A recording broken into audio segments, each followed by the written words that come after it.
আমি কিন্তু আছি এখন আমার দিদির বাড়িতে।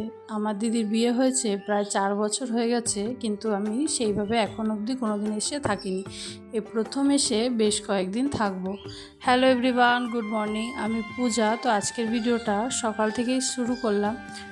কাল রাতে হঠাৎ করেই দিদি ফোন করে বলল যে ওদের বাড়িতে আসতে।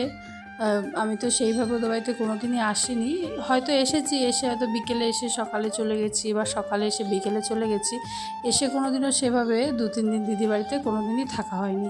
তো এই প্রথমবার দিদি ফোন করলো, বললো আয় তাহলে, এসে কদিন থাকবি। আর আমারও সেভাবে কোনো দিন আসা হয়নি বলে আমিও ভাবলাম ঠিক আছে যাই তাহলে, ২ দিন ঘুরে আসি। তো হঠাৎ করেই রাতে ফোন করা, আর আমি ভোরবেলায় বেরিয়ে গেছি, সেইভাবে কোনো ভিডিও করতে পারিনি আর তোমাদের বলাও হয়নি। তো তাই দিদি বাড়িতে এসে ভিডিওটা স্টার্ট করলাম। সকাল থেকে ঘুম থেকে উঠে আগে ফ্রেশ হয়ে আমি আগে ফুল তুলতে গেছিলাম দিদিদের এইখানে। চারিদিকে এত সুন্দর সুন্দর ফুল গাছ, এত রকমের ফুল থাকে, আর অনেক বেলা অবধিও ফুল থাকে, কেউই নেয় না সেরকম। তো আমি বেশ এক ঝুড়ি অনেকক্ষণ ধরে ফুল তুলে এনে ঠাকুরঘর পরিষ্কার করে আগে পুজোটা দিয়ে নিয়েছি সকালবেলা। তারপরে একটু রেডি হয়ে যাচ্ছিলাম মাম্মামকে স্কুলে দিতে। সঙ্গে দিদিও গেছিলো, তো মাম্মামকে স্কুলে দিতে যাচ্ছিলাম। আর এইখানে তোমাদেরকে ওদের এলাকার পরিবেশটা শেয়ার করলাম। ওর তো বেশ গ্রামের মধ্যেই বাড়ি, গ্রামের পরিবেশটা এত সুন্দর, চারিদিকে বেশ গাছপালা, আমার খুবই ভালো লাগে। তো তারপরে মামামকে স্কুলে দিয়ে এসে ঘরে এসে আমরা একটু ডিম টোস্ট করলাম, আর সকালবেলা এখন একটু চা খাবো।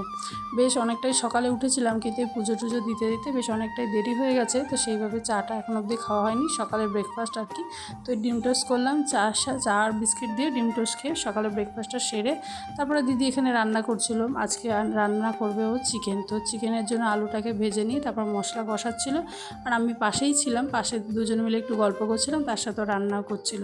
তো আমাকে বললো তাড়াতাড়ি স্নান করে নে। তো দুপুর হয়ে যাচ্ছিলো যেহেতু, আমি স্নান করে নিলাম। সেইভাবে তো বেড়াতে এসে সেইভাবে তো কোনো কাজ টাজ থাকে না, তাও টুকটাক যেটুকুনি হেল্প করার দিদিকে করে স্নান করে এসে চলে এসেছিলাম ঠাকুর ঘরে। আর দেখো কত রকমের যে ফুল পেয়েছি আমি আজকে। ঠাকুর ঘরটা পুরো ভরে আমি সাজিয়ে সুন্দর করে মন মতন করে পুজো দিয়ে নিলাম।